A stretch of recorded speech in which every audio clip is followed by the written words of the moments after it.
अब उद्योग लगाने के लिए गाज़ियाबाद में लोगों को ज़मीन नहीं मिल पा रही है। लोग तो उद्योग लगाना चाहते हैं, लेकिन उनको ज़मीन नहीं मिल पा रही है। वो इतनी महंगी हो गई है कि वो ज़मीन नहीं खरीद पा रहे हैं। एक समय तक जो आम नागरिक थे वो गाज़ियाबाद का नाम अपनी पहचान के साथ लेने में झिझकते थे। जिला गाज़ियाबाद एक फ़िल्म बनी, शायद आपने सुना भी होगा, और ये फिल्म बनी सन 2013 में।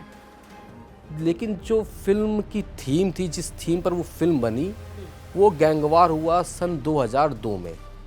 यानी करीब 11 साल बाद बॉलीवुड को फिल्म बनानी पड़ी। यानी जब 1947 में देश आज़ाद हुआ तो मुल्तान, पाकिस्तान में, जो आपको मालूम होगा कि जो गाज़ियाबाद में जो रेलवे स्टेशन है, एक नया गाज़ियाबाद रेलवे स्टेशन भी है, वहाँ से जो ट्रेन की जो ट्रैक है वो पाकिस्तान तक जाता था। जब जैसे ही पार्टीशन हुआ तो कई इंडस्ट्री वहाँ से निकल करके गाज़ियाबाद में स्थापित हुई। तो जब देश आज़ाद हो रहा था, हाँ, पार्टीशन का जब समय था, आप कह रहे हैं कि गाज़ियाबाद एक इंडस्ट्रियल हब था उस समय पर। हब बनने की तैयारी में था, कगार पर था। कगार पर था, तैयारी शुरू हो चुकी थी। मतलब ग्रेटर गाज़ियाबाद की परिकल्पना पे आपका क्या कहना है? नमस्कार, स्वागत है आपका दैनिक जागरण के इस खास पॉडकास्ट में, जहां हम बात कर रहे हैं उत्तर प्रदेश की। इसका नाम है बढ़ता यूपी। पिछले पॉडकास्ट में हमने बात की गौतम बुद्ध नगर पर, और आज हम आ पहुंचे हैं एक ऐसे ज़िले पर जहां हमेशा से इसको क्राइम कैपिटल के रूप में देखा गया, अपराध से इसे समझा गया। शायद बहुतों के जहन में ये शब्द आ गया होगा, इस ज़िले का नाम आ गया होगा। इसका नाम है ज़िला गाज़ियाबाद। ज़िला गाज़ियाबाद पर बात करने के लिए मेरे साथ यहाँ स्टूडियो में मौजूद हैं गाज़ियाबाद के ब्यूरो चीफ आदित्य त्रिपाठी जी। बहुत बहुत स्वागत है आपका आदित्य जी इस खास पॉडकास्ट में। सुरभि जी, बहुत बहुत नमस्कार, और मैं आपका बहुत धन्यवाद करता हूं कि आपने मुझे यहाँ बुलाया। गाज़ियाबाद की अगर बात करें तो गाज़ियाबाद बहुत ही पुराना शहर है। इसका इतिहास पौराणिक काल से जुड़ा हुआ है। यहाँ एक बहुत प्रसिद्ध मंदिर है, दूधेश्वर नाथ मंदिर, जिसमें कहा जाता है कि रावण के पिता यहाँ पूजा करने आते थे। आपकी बात से मैं कुछ हद तक सहमत हूँ कि गाज़ियाबाद ज़िले की पहचान जो थी, अपराध से जुड़ी जाती थी, और अपराध इस कदर था कि लोगों को रात में 7 बजे के बाद, 8 बजे के बाद निकलने में डर लगता था। तो आपका कहना है कि वो पहचान अब थी हो चुकी है? यस, मैंने कहा, मैं थोड़ा सा संशोधन करना चाहूँगा कि वो पहचान थी। अच्छा, इस क्राइम का ग्राफ किस कदर था, इसका अंदाज़ा इसी बात से आप लगा सकती हैं कि जिला गाज़ियाबाद एक फ़िल्म बनी, शायद आपने सुना भी होगा, और ये फिल्म बनी सन 2013 में। लेकिन जो फिल्म की थीम थी, जिस थीम पर वो फिल्म बनी, वो गैंगवार हुआ सन 2002 में। यानी करीब 11 साल बाद बॉलीवुड को फिल्म बनानी पड़ी। यानी 2002 से लेके 2013 तक भी क्राइम का ग्राफ नहीं गिरा, बराबर वारदातें होती रहीं। कुछ सफ़ेद पोश लोग थे जो इन बदमाशों को संरक्षण देते थे, कार्रवाई से उन बचाते थे। लेकिन धीरे धीरे जब समय बदला, 2014 में केंद्र में भाजपा सरकार आई, 2017 में जब उत्तर प्रदेश में योगी जी की सरकार आई, तो उन्होंने धीरे धीरे क्राइम पर शिकंजा कसना शुरू किया। अच्छा, आप गाज़ियाबाद को आदित्य जी काफ़ी समय से कवर कर रहे हैं, तो जब आप कवर करते हैं तो तमाम जो आपकी टीम है वो आम जनता से जाकर मिलती है, देखती है। क्या आपको लगता है कि एक समय तक, क्योंकि आप कह रहे हैं कि वो था, एक समय तक जो आम नागरिक थे वो गाज़ियाबाद का नाम अपनी पहचान के साथ लेने में झिझकते थे, रुकते थे कि हम गाज़ियाबाद से हैं? बिल्कुल बिल्कुल, आपका मानना है ये? ऐसा पहले था। मैं बार बार इसीलिए कह रहा हूँ, था पे आ रहा हूँ मैं, पहले ऐसा था। अब गाज़ियाबाद की पहचान जो है वो नमो भारत ट्रेन से होती है। अब गाज़ियाबाद की पहचान दिल्ली मेरठ एक्सप्रेसवे से होती है। ये कनेक्टिविटी को लेकर के देश की पहली रैपिड ट्रेन जो चली वो गाज़ियाबाद में चली। तो 2017 के बाद से, जब से योगी जी की सरकार आई, तो विकास कार्यों, इधर उन्होंने क्राइम पर कंट्रोल करना शुरू किया।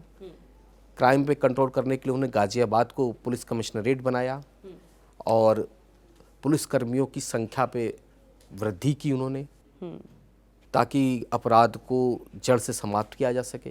कई माफियाओं को उन्होंने समाप्त भी किया और अपराध पर अंकुश लगाया। जब अपराध पे किसी भी ज़िले की कहानी की अगर बात करें, जब अपराध पे अंकुश लगता है तो विकास अपने आप उसका उदय होना शुरू हो जाता है। पहले गाज़ियाबाद, कानपुर के बाद गाज़ियाबाद सबसे बड़ा इंडस्ट्रियल हब है। एनसीआर का पार्ट होने के बाद भी इसके अंदर एक वो डेवलपमेंट गैप जो है वो हमेशा से इसने झेला है, वो दंश झेला है। और उसका सबसे बड़ा कारण था अपराध। वो दंश झेला। पहले उद्यमी उद्योग लगाने से डरते थे गाज़ियाबाद में कि यार पता नहीं कौन फिरौती मांगेगा, कौन रंगदारी मांगेगा। हम उद्योग लगा तो रहे हैं लेकिन हमें इसके बदले सरकार के अलावा हमें और भी कई लोगों को टैक्स देना पड़ेगा। अब स्थितियां बदली हैं, वो स्टीरियोटाइप बदला है, लोगों की सोच बदली है। लोग अब यहाँ पर उद्योग लगाने के लिए आ रहे हैं। और अगर सरकारी आंकड़ों की अगर हम बात करें तो अब उद्योग लगाने के लिए गाज़ियाबाद में लोगों को ज़मीन नहीं मिल पा रही है। लोग तो उद्योग लगाना चाहते हैं लेकिन उनको ज़मीन नहीं मिल पा रही है। वो इतनी महंगी हो गई है कि वो ज़मीन नहीं खरीद पा रहे हैं। तो इंडस्ट्रीज़ भी वहाँ तक पहुँच रही हैं। कई ऐसे उद्यमियों से मैं मिलता रहता हूँ तो उनसे बातचीत होती रहती, तो वो कह रहे थे कि हमने तो अपनी इंडस्ट्री हटा के शिफ्ट कर ली थी कि हम यहाँ पे काम ही नहीं कर पा रहे थे। इतना हमें डराया जाता था, धमकाया जाता था। लेकिन अब ऐसा माहौल नहीं है कि सुरक्षा का माहौल है और लोगों के अंदर से डर भी निकल गया है। और पुलिस व्यवस्था यानी कानून व्यवस्था की अगर बात करें तो उसमें भी काफ़ी सुधार आया है। लोग अपनी बात निष्पक्ष होकर के, निर्भीक होकर के पुलिस के सामने रख रहे हैं और पुलिस उस पर कार्रवाई भी करती है। जैसे आपने आदित्य जी बताया कि गाज़ियाबाद का जो इतिहास है वो हमारी पौराणिक कथाओं से भी जुड़ा हुआ है। रामायण काल से गाज़ियाबाद जो है वो एक बहुत बेहतरीन हिस्सा उसका रहा है। एक बार आप मुझे ये बताइए कि इतिहास पौराणिक काल, आज गाज़ियाबाद की स्थिति और आप आगे भविष्य में क्या देख रहे हैं? क्योंकि अब जैसे अभी आप सिर्फ ये बताइए, फिर मैं आपसे पूछूंगी कि जैसे इन्वेस्ट यूपी जैसे ये वो हैं, सरकार कहती है कि साल 2047 तक उत्तर प्रदेश जो है वो विकसित उत्तर प्रदेश होगा, मतलब कि डेवलप्ड हो चुका होगा। तो उसमें गाज़ियाबाद जैसे जो शहर हैं, जी, इन सिटीज़ पर क्या प्रभाव पड़ेगा और कैसा असर आप देख रहे हैं कि 2047 तक रहेगा? बिल्कुल, मैं आपको बताता हूँ। जो गाज़ियाबाद का, जो मैंने एक तो आपको पहले बताया कि पौराणिक काल से जुड़ा हुआ हिस्सा है, इसके आगे हम बात करते हैं। गाज़ियाबाद में 1857 जहाँ पूरे देश में क्रांति की लहर उठी, गाज़ियाबाद भी इससे अछूता नहीं रहा। हरनंदी के तट पर अंग्रेज़ों की टुकड़ी से यहाँ के क्रांतिकारियों ने संघर्ष किया, उन्हें हराने का प्रयास किया। इसके बाद फिर इससे पहले भी थोड़ा सा चले जाते कि इसका नाम गाज़ियाबाद क्यों पड़ा, ये भी एक प्रश्न आएगा कि क्यों पड़ा। क्योंकि गाज़ियाबाद, यहाँ गियाजुद्दीन नाम का एक वज़ीर आया और उसने दिल्ली के समीप होने के नाते, पास होने के नाते यहाँ पर उसने एक शहर बसाया। उसने 4 गेट बनाए, Delhi gate, Sihani gate, Dasna gate और एक शाही गेट, जो अब बदल करके जिसका नाम जवाहर गेट हो गया है। इन 4 गेटों के बीच उसने एक अपनी छावनी सी बनाई और उसके बाद यहाँ से उसने दिल्ली आना जाना उसका होना लगा, व्यापार होने लगा, सारी चीज़ें बढ़ने लगी। तो उसके नाम पर, गियाजुद्दीन के नाम पर इसको शॉर्ट कर करके फिर गाज़ियाबाद कर दिया गया। तो पहले ये शहर, आज भी इस शहर में एक गेट विलुप्त हो चुका है, 3 गेट अभी भी हैं। वो हैं उसके मुगल काल की एक स्थापत्य। दिल्ली गेट गाज़ियाबाद में भी है या फिर ये हाँ। दिल्ली गेट वही दिल्ली गेट है जो दिल्ली में? नहीं, ये गाज़ियाबाद में भी, गाज़ियाबाद में भी एक दिल्ली गेट है। हाँ। अच्छा, तो इन 3 गेट आज भी बने हुए हैं। जवाहर गेट तो बहुत अच्छी स्थिति में है। और जो लुप्त हुआ है वो कौन सा है? सिहानी गेट। सिहानी गेट लुप्त हो गया है, विलुप्त हो गया है। तो 4 गेटों में बसा हुआ शहर है, पुराना शहर। आज भी आप ओल्ड गाज़ियाबाद में अगर आप जाएंगे तो वहाँ की मार्केट, वहाँ का जो खान पान है, वो कहीं ना कहीं पुराने शहर का आपको एहसास देगा। अब गाज़ियाबाद का दूसरा रूप भी है। जैसे ही आप हिंडन नदी पार करते हैं, ट्रांस हिंडन के एरिया में आते हैं, साहिबाबाद में आते हैं, जहाँ हाई राइज सोसाइटियाँ हैं, जो बिल्कुल दिल्ली से लगा हुआ है, जो दिल्ली का एक टच देता है।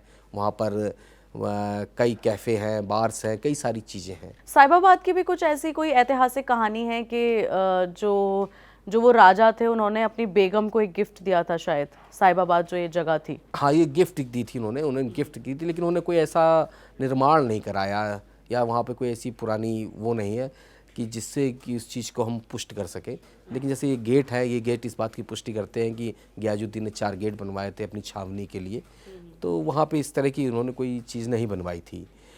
और फिर अब हम गाज़ियाबाद को स्थापित कर चुके हैं। अब हम आते हैं देश की आज़ादी के पास। जब 1947 में देश आज़ाद हुआ तो मुल्तान पाकिस्तान में जो है, आपको मालूम होगा कि जो गाज़ियाबाद में जो रेलवे स्टेशन है, एक नया गाज़ियाबाद रेलवे स्टेशन भी है, वहाँ से जो ट्रेन की जो ट्रैक है वो पाकिस्तान तक जाता था। अच्छा। हाँ, मुल्तान तक जाता था।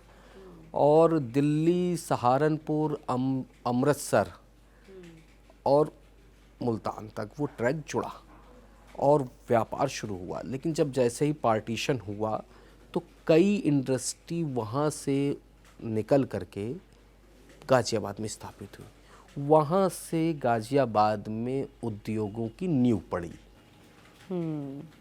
वहाँ से उद्योगों की नींव पड़ी और फिर धीरे धीरे धीरे धीरे वहाँ पर उद्योग। तो जब देश आज़ाद हो रहा था, हाँ, पार्टीशन का जब समय था, आप कह रहे हैं कि गाज़ियाबाद एक इंडस्ट्रियल हब था उस समय पर, हब बनने की तैयारी में था, कगार पर था। कगार पर था, तैयारी शुरू हो चुकी थी। मतलब आज अगर हम बात करें तो कानपुर के बाद सबसे बड़ा इंडस्ट्रियल हब गाज़ियाबाद है। यहाँ पर इंजीनियरिंग गुड्स जो पूरे विदेशों में, देश में नहीं विदेशों में भी यहाँ के इंजीनियरिंग गुड्स जाते हैं और काफ़ी निर्यात करते हैं और बड़ी बड़ी फैक्ट्रियाँ लोगों ने लगाई हैं, लोगों को रोज़गार भी दे रहे हैं।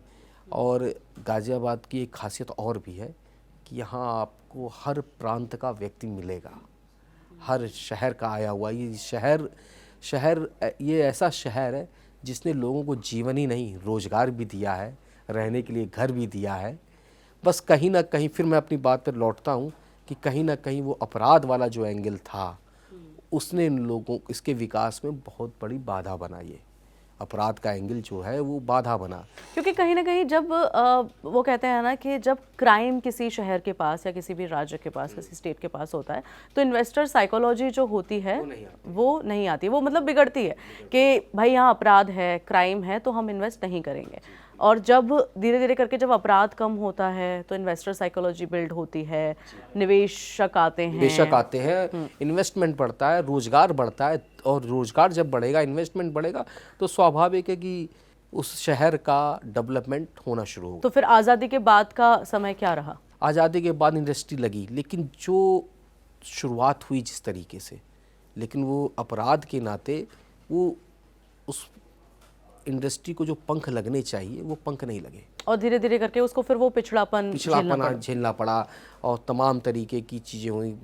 अच्छे अस्पताल नहीं खुल पाए और अच्छे स्कूल नहीं खुल पाए, क्योंकि हर चीज़ तो विकास में हर चीज़ का योगदान है। स्वास्थ्य, शिक्षा, सड़क, ये 3 प्रमुख चीज़ें हैं। तो इन चीज़ों का लैक होने लगा।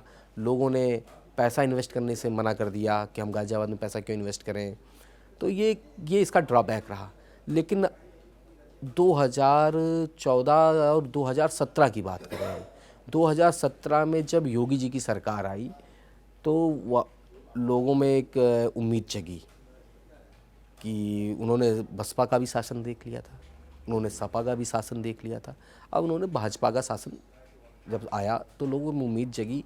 और कहीं ना कहीं जब क्राइम में रोक लगी और विकास कार्य हुए, 2014 में यहाँ से सांसद हुए V K Singh, general V K Singh, उन्होंने प्रयास किए। और फिर 2017 जब योगी सरकार, वीके सिंह ने ही शायद वो ब्रिज दिया, हाँ दिया, जो एक बहुत बड़ा एक हिस्सा था, लाइन पार का हिस्सा जिसे आप कहेंगी, जिसमें लगभग 10 लाख आबादी थी और वो एक तरह से शहर से कटा हुआ था। उसको उस शहर में आने के लिए सिर्फ एक ही रास्ता था, गौशाला अंडरपास। वही बरसात में उसके अंदर पानी भर जाता था, लोग जा नहीं सकते थे, घंटों जाम में जूझते थे, बहुत ही सकरा रास्ता था, लोग मतलब बहुत परेशान, शहर जाना उनके लिए एक बहुत बड़ी टेढ़ी खीर होता थे, चुनौती थी। लेकिन वीके सिंह ने प्रयास किया, लेकिन उस वक्त के केंद्र में तो भाजपा की सरकार थी, लेकिन स्टेट गवर्नमेंट सपा की थी। तो समन्वय नहीं हो पा रहा था। जैसे ही 2017 ये में, 2014 की बात है। हाँ ये 2014 की बात है, 2014, 15, 16 3 साल उन्होंने लगातार प्रयास किया। 2017 में योगी सरकार आई, सरकार ने अपने विचार रखे, वीके सिंह ने समन्वय किया, फिर उस पुल की नींव रखनी शुरू हुई, उसकी डीपीआर बनी, सर्वे हुआ, रेल मंत्रालय से उसकी अनुमति मिली फ्लाईओवर बनाने की, क्योंकि वो स्टेशन पार करके पुल आना था, रेलवे ट्रैक के ऊपर से होकर आना था। और फिर अंततः वीके सिंह और योगी जी की जब समन्वय एकदम ठीक हो गया तो वो पुल बना, और आज 10 लाख की जनता को न जाम से जूझना पड़ता है, न पानी के अंदर पानी जहाँ जाम भर जाता था, पानी उस पुल के अंदर गौशाला अंडरपास के पास उस पानी से उन्हें छुटकारा मिला। अब उनकी कनेक्टिविटी बहुत स्मूथ हो गई है। अब उन्हें जिस मेन शहर में आने के लिए उनको या तो जाम से जूझें, या तो उनको करीब आधे पौन घंटे का चक्कर लगा करके, समय बर्बाद करके उनको उन तक शहर के अंदर आना पड़ता था। फिर धीरे धीरे अब यहाँ से विकास की यात्रा शुरू हो रही है 2017 के बाद से। 2021 में डीएमई बन के तैयार हो गया, दिल्ली मेरठ एक्सप्रेसवे। आपको शायद पता होगा कि दिल्ली जाने के लिए पहले, मेरठ जाने के लिए पहले एक ही रास्ता हुआ करता था, गाजियाबाद से मुरादनगर, मुरादनगर से मोदीनगर, मोदीनगर से होते हुए मेरठ। और लोगों की बात बता रहा हूँ कि लोग डरते थे उस रास्ते पे जाने से, कहीं अगर जाम में फंस गए तो 3-4 घंटे तो जाम में हमें निकालने पड़ेंगे, वरना इसका कोई रास्ता नहीं है। और ख़ास करके जब गन्ने का सीज़न होता है तो ट्रालियाँ, वहाँ मोदी शुगर मिल है तो किसान अपनी ट्रालियाँ लेके जाते थे, तो लोग पता चला कि 4-4 घंटे 5-5 घंटे जाम में ही खड़े हैं। जैसे ही दिल्ली मेरठ एक्सप्रेसवे बना, लोगों को उस सड़क से, जाम से मुक्ति मिली, किसानों को भी राहत मिली। किसान में जो ट्रॉली लेकर जाते थे उन्हें भी जाम से जूझना पड़ता था, पता चला कि वो 24 घंटे पहले से पहुंच रहे हैं। क्यों? क्योंकि वे 24 घंटे बाद तक तो वहाँ पहुँच पाएंगे तब नंबर आएगा। इधर 24 घंटे पहले निकलना है, खाना बांध के जा रहे हैं, वहीं अपना ट्रैक्टर ट्रॉली में खाना खाएंगे और फिर भैया 24 घंटे तक हम इंतज़ार करेंगे, फिर हम अपना नंबर लगाएंगे। अब वो इधर किसानों को राहत, इधर आम पब्लिक को भी राहत हुई कि वो सीधे दिल्ली मेरठ एक्सप्रेसवे पकड़ता है और सीधे जो समय 2.5 घंटा लगता था वो घट के 45 से 50 मिनट में हो। ग्रेटर गाजियाबाद की परिकल्पना पे आपका क्या कहना है? ग्रेटर गाजियाबाद की परिकल्पना को लेकर के योगी जी ने खुद ही अपने घोषणा भी की थी कि अभी वर्तमान में नगर निगम में 100 वार्ड हैं गाजियाबाद में, और गाजियाबाद, ग्रेटर गाजियाबाद जो खोड़ा है, कनावनी है, लोनी है, मुरादनगर है, मुरादनगर है, ये जो हमारे जो ये हिस्से हैं गाजियाबाद के, खोड़ा नगर पालिका, लोनी नगर पालिका, मुरादनगर नगर पालिका, ये विकास इनका कैसे और अच्छी तरह से डेवलपमेंट हो सके। जब ये नगर निगम की सीमा क्षेत्र में आ जाएंगे तो इनका विकास बहुत बेहतर तरीके से हो सकेगा, जिस तरह से इन 100 वार्डों का विकास हो रहा है। अगर हम आने वाले प्रोजेक्टों की बात करें, जो आपने कहा ना कि कैसे आप परिकल्पना देख रहे हैं, तो गाजियाबाद में एक बहुत बड़ा स्पोर्ट्स कॉम्प्लेक्स बनने जा रहा है, जिसकी डीपीआर पास हो चुकी है, काम शुरू हो चुका है। 2027 तक वो बन के तैयार हो जाएगा। एक बायोडाइवर्सिटी 53 एकड़ में बायोडाइवर्सिटी पार्क बनने जा रहा है। ऐसी ज़मीन नगर निगम ने तलाशी जिस पर गंदगी, जलकुंभी लगी हुई थी, पूरा कूड़ा भरा हुआ था, वो शहर के लिए एक तरह से एकदम, वहाँ से निकलने में लोग बिना रुमाल लगा कर निकल नहीं सकते थे। उस ज़मीन को तलाशा नगर निगम ने और एक जनता के लिए बायोडाइवर्सिटी पार्क बनने जा रहा है। कनेक्टिविटी की बात करें तो गाजियाबाद का रेलवे स्टेशन भी अब बन रहा है, आधा लगभग उसका काम पूरा हो चुका है और 1 साल में वो बन के तैयार हो जाएगा। दूसरी कनेक्टिविटी आप डीएमई है, NH-24 का पुनर्निर्माण जो हुआ वो भी 2017 के बाद से हुआ। इसके अलावा हमने ईस्टर्न पेरीफेरल एक्सप्रेसवे है, वो भी गाजियाबाद से जुड़ा हुआ है। डीएमई है ही है, मैंने आपको बताया। और सबसे बड़ी चीज़ हिंडन एयरपोर्ट। पहले 2019 में इसकी शुरुआत हुई, 1-2 उड़ानें शुरू हुई, फिर रुक गई। लेकिन सेकंड फेज़ में जब योगी सरकार आई तो योगी सरकार के साथ साथ केंद्र सरकार ने भी हिंडन एयरपोर्ट पर फोकस किया। आज वहाँ से कई शहरों के लिए उड़ानें हैं। बहुत जल्द वहाँ लखनऊ के लिए भी बात चल रही है कि उड़ान शुरू हो जाएगी। कनेक्टिविटी के मामले यानी हवाई मार्ग, रेल मार्ग और सड़क मार्ग, तीनों मार्ग की बात करें तो इन तीनों मार्गों पर एक नियोजित तरीके से विकास की यात्रा हुई है और आगे भी चल रही है। अच्छा, बहुत बहुत धन्यवाद आपका आदित्य जी। अब मेरा सवाल ये रहेगा, जो हमने पहले भी जिस पे बात की, कि 2047 तक सरकार जो है विकसित राज्य करने का दावा कर रही है कि 2047 तक उत्तर प्रदेश एक विकसित राज्य होगा, यानी कि डेवलप्ड हो जाएगा पूरे तरीके से। तो गाजियाबाद जैसा शहर, उस पर क्या असर डालेगा? क्या इन्वेस्ट यूपी, ओडीओपी, इन सब चीज़ों का असर गाजियाबाद जैसे शहरों पर देखने को मिल रहा है? इनका प्रभाव है? बिल्कुल प्रभाव है। एक जिला एक उत्पाद जो योजना है प्रदेश सरकार की, उसमें हमारा इंजीनियरिंग गुड्स है और इंजीनियरिंग गुड्स को लेकर के जो गाज़ियाबाद में पहले की अगर बात करें, एक अनुमान की बात करूंगा मैं, कि जो निर्यात 100 करोड़ का होता था वो लगभग 5 गुना हो गया है,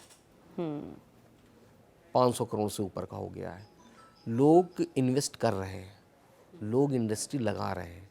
इंडस्ट्री लगाएंगे तो निश्चित तौर पर उत्तर प्रदेश की जीडीपी में गाज़ियाबाद एक बहुत बड़ा हिस्सा देगा आने वाले समय में। आने वाले समय में, क्योंकि कहीं पर भी उद्योग तब फलता फूलता है जब उसके उस शहर की कनेक्टिविटी बेहतर हो, वहाँ पे सुविधाएं बेहतर हो, उद्यमियों को आने जाने में डर ना लगे, सुरक्षा बेहतर हो उसकी, तो उस शहर का विकास तय होता है और उद्योग धंधे भी वहीं पे आते हैं।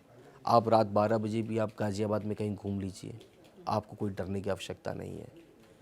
पहले ऐसा माहौल नहीं था। इंडस्ट्री जो हमारा मुरादनगर, मोदी नगर, इधर की ओर इंडस्ट्री मूव भी कर रही है। हमारे यहाँ 9 करीब इंडस्ट्रियल एरिया हैं, विकसित है। कुछ पे काम, सड़कें खराब हैं कुछ की, जिन पे काम चल रहा है, यूपी सीडा उस पे काम करा रहा है। कुछ पे काम यूपी सीडा ने करा दिया है। बुलंदशहर औद्योगिक क्षेत्र जैसे राजेंद्र नगर औद्योगिक क्षेत्र है, जहाँ की सड़कें उन्होंने बहुत अच्छी करा दी हैं। भाई, विदेश का इन्वेस्टर अगर आता है तो सबसे पहले अगर आपकी सड़क ही ख़राब है तो उसके दिमाग में एक बैड इमेज जाती है कि यार यहाँ पे तो रास्ता ही ठीक नहीं, तो यहाँ इंफ्रास्ट्रक्चर पे काम किया है, इंफ्रास्ट्रक्चर पे काम, लॉ एंड ऑर्डर पे लॉ एंड ऑर्डर पे काम किया, इंफ्रास्ट्रक्चर पे काम किया है, तो एक छवि जो है बदल रही है और लोग अब गाज़ियाबाद की तरफ एक उम्मीद से देखते कि यार यहाँ पर अगर हम लगाएंगे तो ज़रूर हमारा जो उद्योग, तो जो आम नागरिक है उसके अंदर भी वो जो डेंट पड़ा था अपराध वो डेंट कहीं ना कहीं दिमाग से निकल रहा है। लोग प्राउड फील कर रहे हैं, प्राउड फील कर रहे हैं। अच्छे स्कूल्स खुल रहे हैं, अच्छे अस्पताल खुल रहे हैं, जो अभी हाल में कई बड़े अस्पताल खुले हैं। एम्स सैटेलाइट जो लॉन्च करने की बात हाँ, हुई है। योगी जी ने यहीं साहिबाबाद में एम्स का एक सैटेलाइट सेंटर खोलने की बात कही है।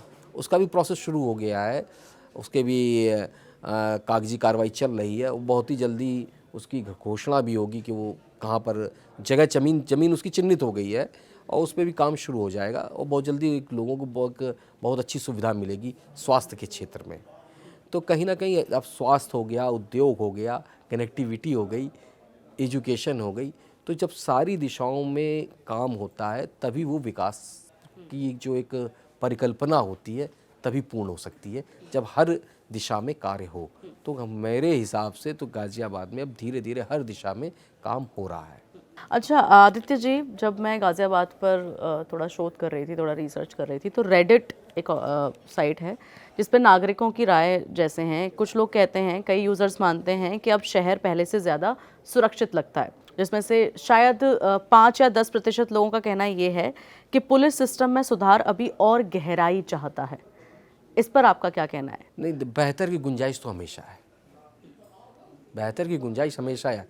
सुधार हुआ है, 5-10% की जो आप बात कर रही हैं वो धीरे धीरे जो है उस पर भी सुधार होगा, क्योंकि उस पर काम चल रहा है।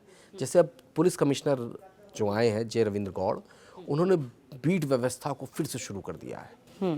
यानी बीट व्यवस्था क्या कि हर मोहल्ले का एक कांस्टेबल होगा जो वहाँ उस मोहल्ले की पूरी जानकारी रखेगा और उसकी रिपोर्ट वो अपने एसएचओ को देगा, एसएचओ एसीपी को रिपोर्ट देगा, एसीपी डीसीपी को रिपोर्ट देगा, वो कमिश्नर तक जाएगी। तो एक उन्होंने एक शुरुआत कर दी है इस चीज़ की, तो धीरे धीरे इस पे भी काम शुरू हो चुका है और इसका असर धरातल पर दिखाई देगा। जो हमने उसके इमेज पे बात की, हमने ये बात की कि नागरिकों का क्या सोचना है, ये हमने इंफ्रास्ट्रक्चर पे बात की, हेल्थ इंफ्रास्ट्रक्चर गाज़ियाबाद को अब मिल रहा है, अपराध पर काफ़ी संयम आया है, चीज़ें हुई हैं। सवाल ये भी है कि गाज़ियाबाद बदला है या नहीं। सवाल यहाँ से ज़्यादा बेहतर ये देखें, क्या गाज़ियाबाद को अब भी खुद को साबित करना पड़ रहा है? अगर ग्राउंड रियलिटी की बात करें, क्या गाज़ियाबाद आप समझ लीजिए कि क्योंकि आप इतने सालों से गाज़ियाबाद को लोगों तक पहुँचा रहे हैं, उसकी जो ज़मीनी स्तर की चीज़ें हैं वो आप बढ़ा रहे हैं। आप अपने आप को गाज़ियाबाद समझिए और फिर बताइए, क्या गाज़ियाबाद को आज भी अपने आप को साबित करना पड़ रहा है? मैं इसमें ये कहूँगा, गाज़ियाबाद को अपने आप को साबित नहीं करना पड़ रहा है, बेहतर की तरफ वो बढ़ रहा है। अच्छा, ये गाज़ियाबाद कह रहा है? ये गाज़ियाबाद कह रहा आप है। गाज़ियाबाद हैं, करेक्टर हाँ, में आ जाइए। बिल्कुल करेक्टर में हूँ मैं। हाँ। गाज़ियाबाद को साबित नहीं करना है, गाज़ियाबाद ने तो साबित कर दिया कि अगर अपराध नहीं होगा तो यहाँ विकास होगा। ये साबित वो कर चुका है। तो वो आपको सिर्फ अपराध ने रोका हुआ था? हाँ, सबसे बड़ा कारण जो था यहाँ का आप अपराध, कैरेक्टर में। हाँ, हाँ। वो अपराध था। और गाज़ियाबाद अब बेहतर की ओर बढ़ रहा है, बेहतरी की ओर बढ़ रहा है। ये बात मान सकता हूँ कि उसकी स्पीड थोड़ी कम हो सकती है, लेकिन वो उसकी ओर बढ़ रहा है। बहुत बहुत धन्यवाद आपका आदित्य जी। आप हमारे इस पॉडकास्ट में आपने अपना कीमती समय दिया। हमने गाज़ियाबाद के इतिहास पे बात की, पौराणिक काल से कैसे ये जुड़ा हुआ है उस पे बात की, कौन सी चीज़ें थीं जो पार्टीशन के बाद में, आज़ादी के बाद में इसमें कमी रह गई थी, कौन सा दंश था जो इतने समय तक इसने झेला, उसके बाद कैसे सिस्टम बदला 2014 में जब केंद्र सरकार आई तब क्या बदलाव लेकर आई, और फिर जो समन्वय केंद्र सरकार और गाज़ियाबाद की सरकार में नहीं बन पा रहा था वो 2017 में योगी जी ने जब कमान संभाली और वो बदलाव आया, ये हमने जाना। बहुत बहुत धन्यवाद आपका इस पॉडकास्ट में अपना कीमती समय देने के लिए। ओके, धन्यवाद। बने रहिए दैनिक जागरण के साथ, जहां हम बात करते हैं इस खास पॉडकास्ट में उत्तर प्रदेश पर कि कैसे यहां आप पिछले एपिसोड में आपने जाना था गौतम बुद्ध नगर पर, इस एपिसोड में आपने जाना गाज़ियाबाद पर, और इन पूरे 11 महीनों में हम आपको हर एक ज़िले तक पहुंचाएंगे, हर एक ज़िले की ज़मीनी स्तर की सच्चाई बताएंगे और कहां वो ज़िला 2047 तक पहुंच सकता है, इस पर बात करेंगे। मेरा नाम है सुरभि लवानिया।